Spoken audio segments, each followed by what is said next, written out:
Based on my experience, there are some things in this world easier to find than others. When I was growing up and my mom would ask me to sweep a room in the house, for some strange reason, I couldn't find the broom. Someone had hidden it from me. That I'd go to the laundry room and I'd glance in that space just behind the sink where we always kept it in the corner, but I didn't see it. And I told my mom, I can't find the broom. And she said, have you looked? And I said, what every child has said, I looked everywhere. But there were other things I never had trouble finding. I never went to my mom and said, have you seen my Halloween candy? Or could you help me find the leftover cake in the fridge? There are some things easier to find than others. But our search is not always limited by our motivation. There are things in this world which we all know well that are just elusive. That we search for a lasting joy which is not threatened by the ups and downs of every week. That we all yearn for that sense of peace that is not dismantled by our fears about tomorrow. That we have all searched endlessly for clarity in a decision which is not disrupted by the circumstances of the day. That we keep an eye out for those things, but they seem hidden from us, tucked away where they are hard to find. And we find those sorts of things in the same way that we stumble upon what is sacred.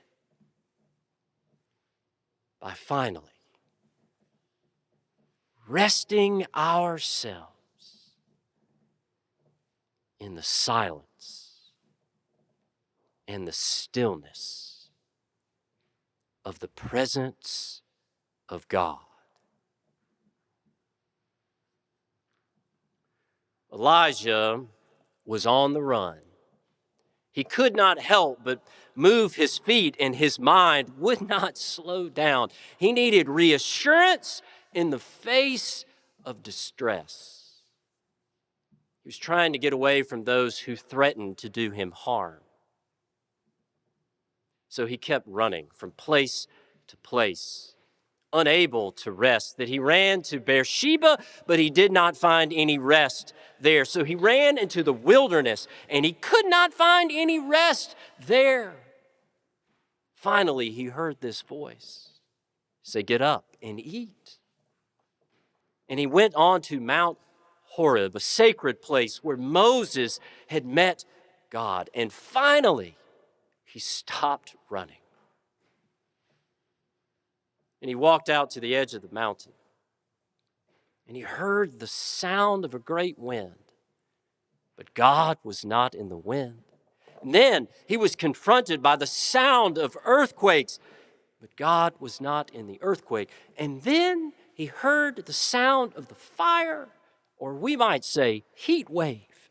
And God was not in the heat wave. But then the sound of sheer silence.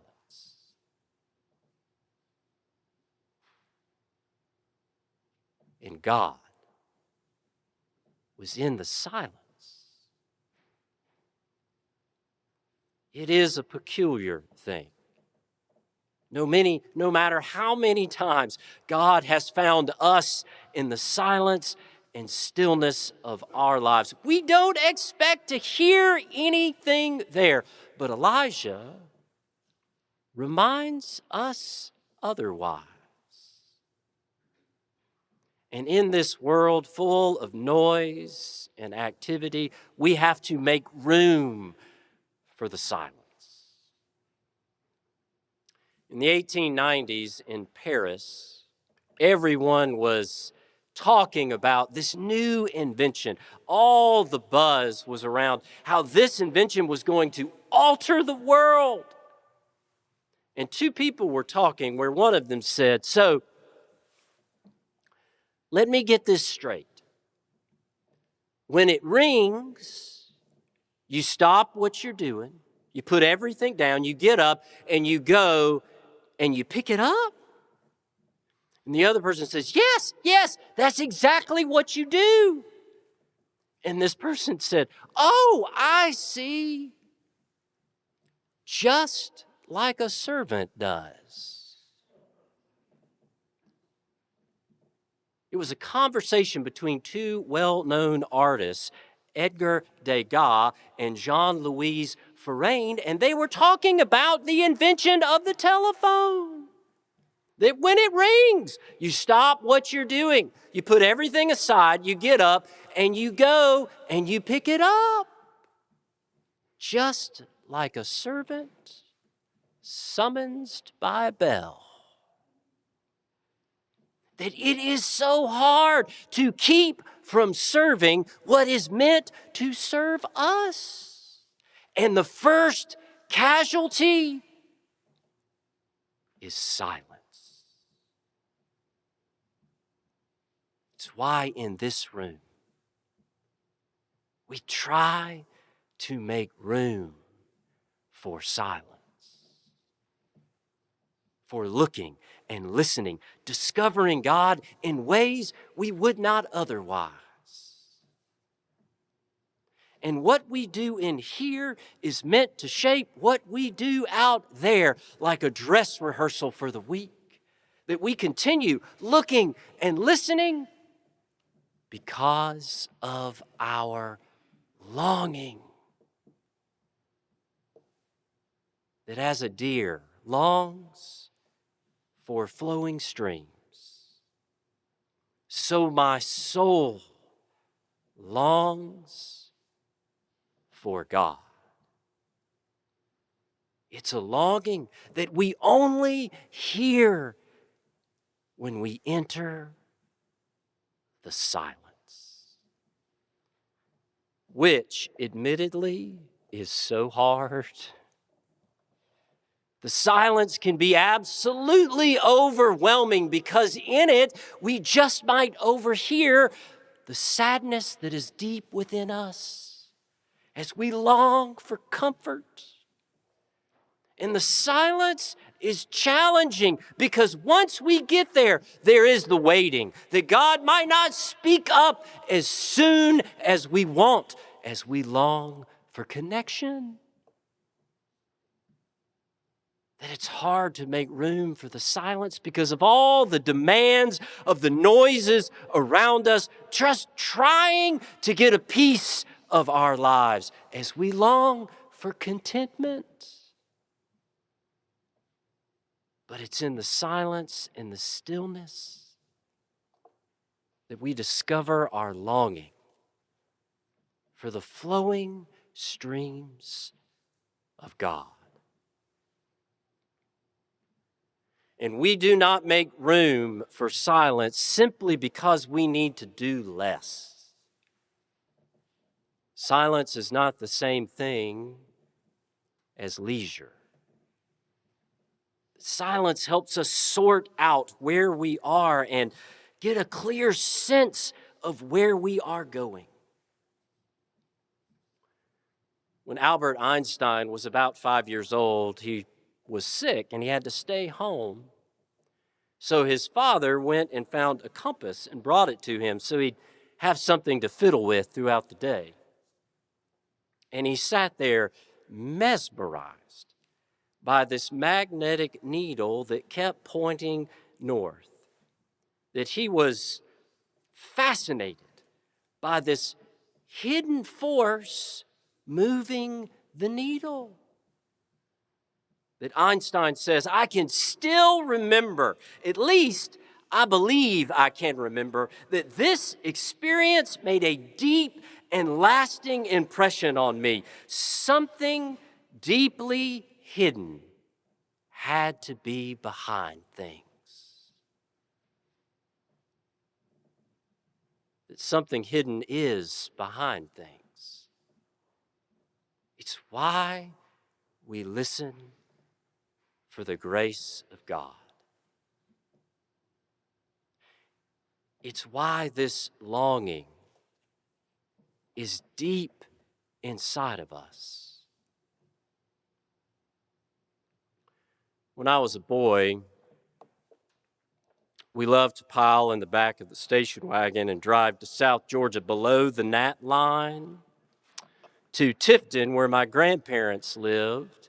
We loved going to my grandparents' house because they had this huge, roomy house with all these nooks and crannies that were great to explore, like you were looking for something hidden. But the most important looking we did was first thing in the morning. That we'd sit around the kitchen table while my grandfather was standing there in his blue robe making silver dollar pancakes. And we sat around the kitchen table looking out the large window sliding door, looking at the pond behind their house, where in between the house and the pond was a bunch of fruit trees that my grandfather had planted, and around it he had put up an electric fence because apparently a beaver had moved into the pond. And as he was flipping silver dollar pancakes, he kept saying, "Have you seen the beaver yet?" So we sat there very still and quiet, like the beaver could hear us or something. And we looked out the glass door, and thankfully there was plenty of syrup for the pancakes because there was plenty of silence and waiting. But every now and then, we would catch a glimmer of this beaver swimming across the water, and the silence was broken with such joy.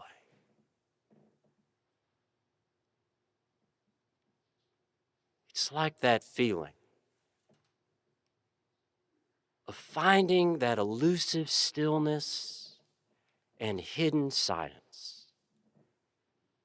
And we discover that longing inside of us, reaching out for something more. As the psalmist says, deep calls out to deep. And then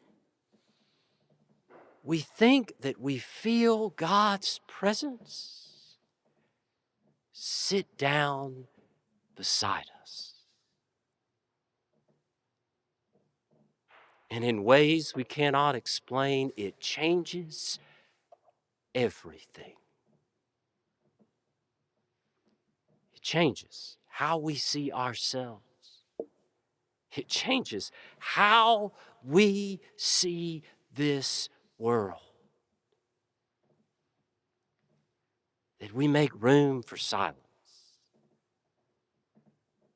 Because in it, we discover the hidden grace of God. Amen.